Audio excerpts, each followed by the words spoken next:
춘천한마음교회 홍미숙 자매님 박수로 모실게요.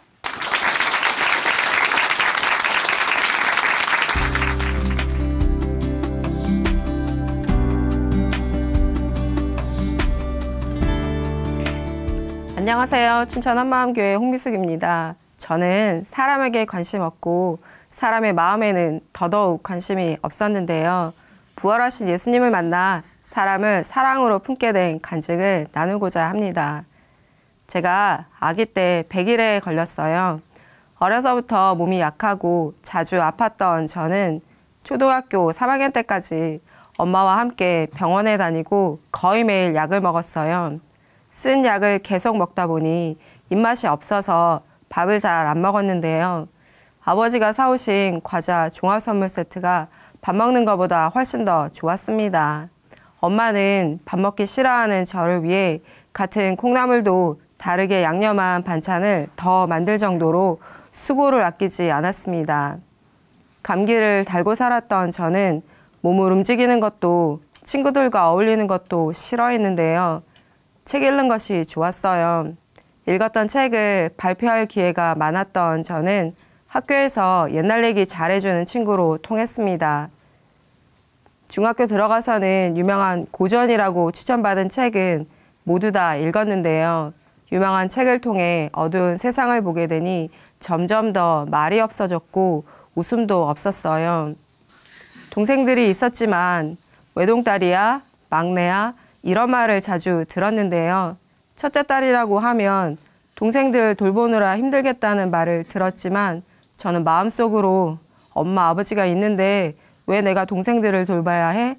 이렇게 생각했어요. 고등학교 3학년 때 조금이라도 텔레비전 소리가 난다 싶으면 안방에 들어가 심각한 얼굴로 가족들이 보고 있던 텔레비전을 말없이 끄고 나왔어요. 대학 신입생 때 같은 과 동기가 동아리 가입하는데 같이 가달라고 했어요. 관심 있던 동아리에 가서 동아리 홍보를 듣고 있었는데요. 그 동아리의 선배가 탄산음료를 주었어요. 저는 평소에도 물이나 음료수를 잘 마시지 않는데요.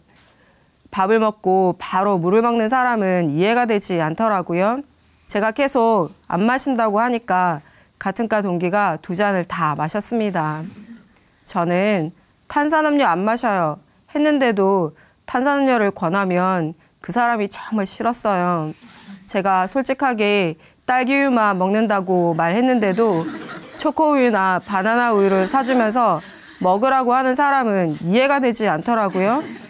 제가 솔직하게 제 생각을 밝혔는데도 제 의견을 존중하지 않고 자기 마음대로 하는 사람들이 싫었습니다. 초등학교 들어가기 전부터 앞집 이모의 전도를 받아 교회를 다녔어요. 부모님이 교회를 다닌 것도 아니고 친한 친구가 있어서 열심히 교회를 다닌 것도 아니었어요. 말씀을 듣고 찬양하는 예배가 좋아서 다녔습니다.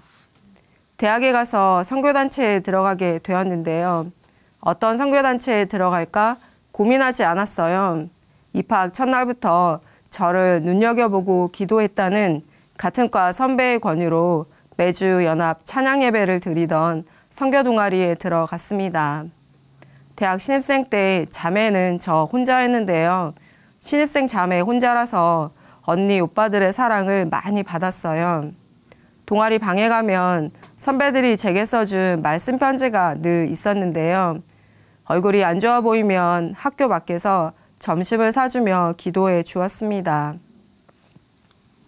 선배들의 사랑만 받다가 2학년이 되니 돌보고 섬겨야 하는 신입생들이 들어왔어요.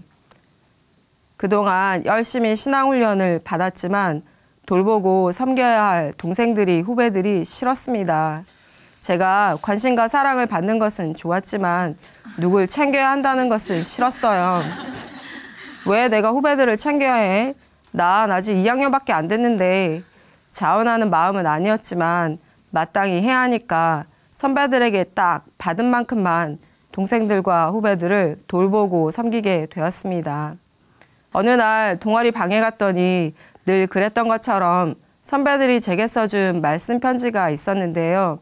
그날은 부르심의 소망이 무엇이며 에베소서 말씀이 써진 편지가 있었어요. 그때부터 나를 향한 하나님의 부르심은 무엇일까? 늘 궁금했었고 기도했지만 알 수가 없었어요. 그러다가 4학년이 되어 복음 전하기 좋은 직업을 갖고 자비랑 선교를 해야겠다고 생각했습니다. 졸업하면서 좋은 열매 맺는 선배가 되고 싶다고 기도했습니다. 그런데 복음 전하기 좋을 거라 생각한 직장에 취업이 쉽지 않았어요. 처음이라 그럴 거야 하며 몇 번 더 준비했지만 결과는 실패였어요. 엄마는 너는 그렇게 열심히 신앙생활하고 너처럼 성실한 사람도 없는데 왜 취업이 쉽게 되지 않냐 하시면서 저를 보는 것도 힘들어 했습니다. 제가 복음의 통로가 돼야 하는데 좋은 열매 맺지 못한 저 때문에 복음이 막히고 하나님이 욕먹는 것 같아서 참 마음이 아팠어요. 좋은 결과가 따라주지 않으니까 내가 믿는 하나님도 그런 평가를 받는 것 같아서 정말 죄송했습니다. 그러다 어느 날 고향을 가려고 시외버스를 탔는데 한 여자분이 제 옆자리에 앉았어요. 저는 마음속으로 빈자리도 많은데 왜 꼭 내 옆에 앉으려고 하냐 생각했습니다. 저는 낯선 사람과 말을 잘 하지 않는데 먹을 것을 주면서 계속 말을 시키더라고요. 그분은 춘천 한마음교회를 다닌다고 했습니다. 자기 교회는 찬양 예배를 드리는데 겨울 수련회가 있다고 하면서 한번 와보라고 하더라고요. 찬양 예배 드리던 선교단체에서 훈련을 받았던 저는 찬양 예배가 있다는 말에 괜찮은 교회라는 생각을 했습니다. 그때 저는 어디라도 가서 기도하면서 답답한 제 마음과 고민을 해결받고 싶었어요. 그래서 한마음교회 겨울 수련회에 참석하게 되었습니다. 예배 시간에 마태복음 7장 말씀을 들었는데요. 나더러 주여 주여 하는 자마다 다 천국에 들어갈 것이 아니요 주의 이름으로 선지자 노릇하고 귀신을 쫓아내고 많은 권능을 행하고 예수님이 하신 말씀을 들으면서 제 마음은 무너졌습니다.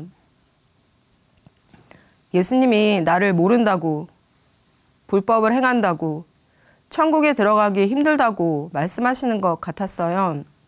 난 하나님이 살아 계시다고 어떻게 믿었지? 난 예수님이 하나님이라고 어떻게 믿었지? 도대체 나의 어떤 죄 때문에 예수님이 십자가에서 죽었을까?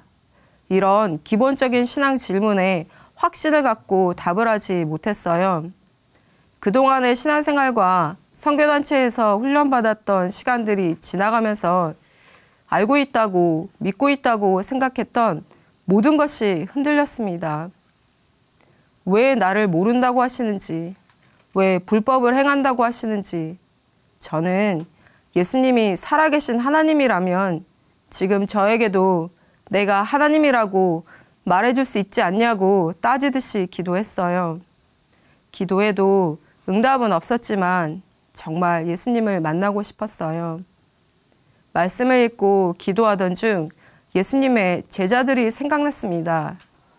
예수님이 재판받으실 때, 십자가에서 죽으실 때 모두 다 도망갔었는데 그런데 갑자기 사도행전에서 큰 소리로 외쳤던 베드로가 생각났어요.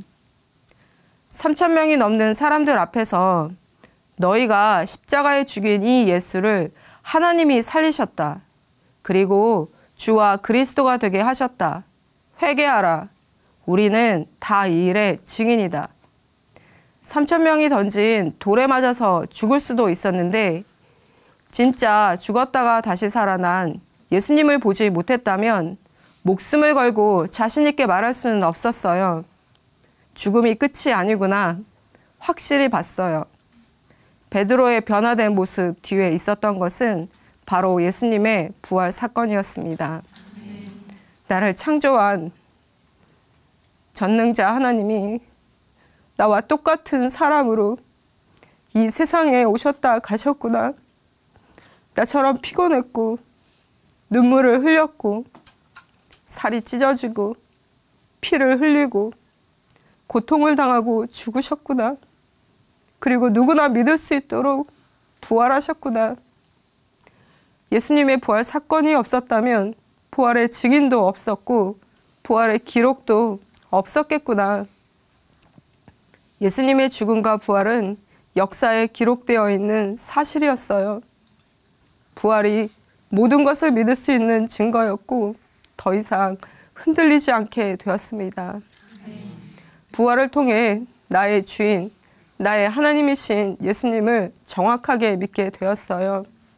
동시에 내가 하나님께 어떤 죄를 지었고 나의 어떤 죄가 예수님을 십자가에서 죽게 했는지 선명하게 보였습니다. 저는 예수님을 믿는다, 말씀대로 살겠다 했지만 제 삶의 주인은 예수님이 아니었어요.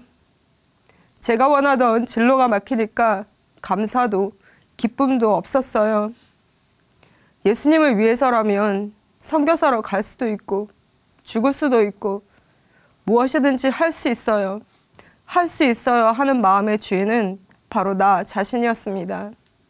내 생명이니까 내가 죽을 수 있고 내 것이니까 내가 할 수 있다는 나로 가득 찬 마음이었습니다. 피조물인 내가 창조주 하나님을 위해서 무엇을 할 수 있다고 생각하는 그 마음, 그 자체가 전능자 하나님 앞에서 너무나 교만했고 악랄했어요. 이런 내 마음과 생각이 예수님을 죽였어요. 그렇지만 여전히 내 마음과 생각이 먼저였습니다. 2000년 전 이스라엘 유대인들과 똑같이 그때 그 자리에 내가 있었다면 자기를 하나님이라고 주장하는 예수님을 죽이라고 소리 질렀던 유대인들 중에 한 명이 바로 저였습니다. 감히 얼굴을 못 들고 가슴을 치며 저는 죄인입니다. 기도했던 세리처럼 예수님을 죽인 죄가 정확해지니 아무 말도 할 수가 없었어요.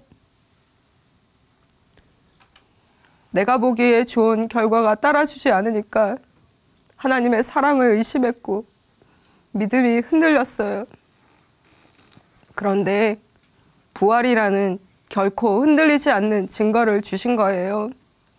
부활하셔서 회개하라고 하시니까 너무나 감사했어요. 하나님께 예수님을 믿지 않았던 죄를 회개하고 내 마음에 예수님을 주인으로 모셨습니다. 아멘. 부활하신 예수님은 베드로에게 물어보셨던 것처럼 똑같이 제게도 물어보시는 것 같았어요. 네가 나를 사랑하니?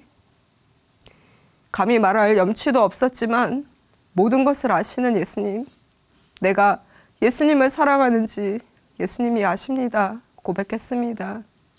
예수님은 네가 나를 사랑한다면 내 양을 먹이고 돌보라고 말씀하셨는데요. 처음에 이것이 사명인 줄도 몰랐어요. 그저 내가 해야 할 일을 가르쳐 주셔서 감사했습니다. 오랫동안 나를 향한 하나님의 부르심이 무엇인지 몰라 많은 시간 고민했었는데요. 예수님을 사랑하는 사람은 또 예수님을 주인으로 믿는 사람은 누구든지 복음을 전하고 제자를 삼는 사명자가 되는 것이 마땅했습니다.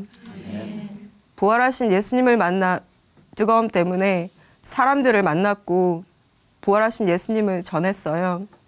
그러다 보니 함께 모여 작은 예배를 드리게 되었어요. 예전에 저는 참 사람들에게 무관심했었는데요. 부활하신 예수님 때문에 정말 사람들을 사랑하게 되었거든요. 그런데 올해 함께 예배를 드렸지만 떠나가는 사람도 있었는데요. 그 사람들을 보면 참 마음이 아팠어요. 그 사람들을 위해 모든 것을 다했던 제 마음과 기도가 헛수고처럼 보여졌습니다. 그런데 부활이 객관적인 증거가 되니까 믿음이 흔들리지 않게 되었어요. 부활도 하나님의 사랑도 사실이 되니 더 이상 의심하지 않게 되었어요. 사람도 사람의 말도 보이는 환경도 문제가 되지 않았습니다. 우리 작은 교회 한 자매는 처음 만났을 때 직장 생활과 임신으로 힘들어했어요. 전화를 해도 받지 않는 날이 2달이 넘었던 것 같아요. 저는 삐삐가 유행하던 시절에도 삐삐가 필요 없었어요. 딱히 전화 통화할 일이 없었거든요. 그런데 그 자매는 계속 생각이 났고 눈앞에 보이는 것 같았어요. 우리를 찾아오신 하나님의 마음을 생각하게 되었습니다. 매번 전화를 해도 통화는 못했지만 그날도 여전히 전화를 했는데요. 자매가 전화를 받더니 자기가 그렇게 전화를 안 받으면 내가 자기를 포기할 줄 알았다고 말하면서 울었습니다. 그 후 자매는 열심히 신앙생활하면서 남편을 위해 눈물로 기도하게 되었어요. 마침내 남편이 예수님께 돌아왔고 지금은 자매와 함께 한 길을 가게 되었습니다. 제가 40에 결혼을 했는데요. 외모를 보지 말고 마음을 보라고 하셨어요. 마음을 볼 수 있는 눈을 열어주세요 기도하면서 지금의 남편을 만나게 되었습니다. 남편을 만나던 날 처음 보는 나에게 자기 삶을 막 오픈하는 거예요. 속으로 당황했지만 기도 응답이라는 것을 알 수 있었어요. 남편은 사람들과 함께하는 것을 좋아하는 사람이었어요. 부부는 서로의 장점과 단점으로 서로를 채워주고 돕는 배필이라는 말이 딱 맞았어요. 하나님이 짝을 지어준다는 말이 무엇인지 알게 되었습니다. 전도를 할 때도 남편이 먼저 말을 시작하면 저는 주로 마무리를 하는 편입니다. 교회 지체들도 서로 다르지만 서로에게 꼭 필요한 존재이고 사랑하고 사랑받아야 할 가족이라는 것을 자연스럽게 알게 되었습니다. 말이 없던 제가 지금은 밤새도록 엄마와 얘기합니다. 웃음이 없던 제가 지금은 웃는 모습이 참 보기 좋다는 말을 듣습니다. 사람을 사랑하는 것이 하나님을 사랑하는 것과 같았어요. 그동안 복음을 들고 만났던 사람은 한 사람 한 사람이었는데 그 사람과 그 사람 주변 사람들까지 모두 함께 예수님께 돌아왔고 가정이 세워지고 회복되었다는 것을 하나님이 보여주셨습니다. 사람에게 관심 없고 사람의 마음에는 더더욱 관심이 없던 제가 하나님이 주신 부활의 증거를 통해 믿음과 사랑을 확증하게 되니 흔들리지 않는 사람이 되었습니다. 앞으로 하나님이 허락하신 날까지 예수님을 사랑한다면 예수님의 양을 먹이고 돌보라고 사명을 주신 예수님의 말씀에 순종하여 사랑하며 살겠습니다. 감사합니다.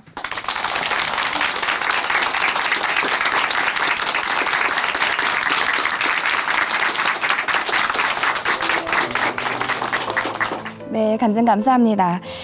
고향에 가던 날 시외버스 안에서 만난 그분이 없었다면 아마 지금의 자매님을 만나볼 수 없었겠죠. 이제는 자매님이 그 시외버스에서 만난 그분처럼 복음으로 많은 영혼들을 돌아오게 하는 하나님께서 이렇게 쓰시는 사명자가 되셨는데요. 앞으로도 계속해서 귀하게 쓰임받는 자매님 되시기를 기대하고 응원하겠습니다. 우리 홍미숙 자매님께 다시 한번 큰 박수 보내드릴게요.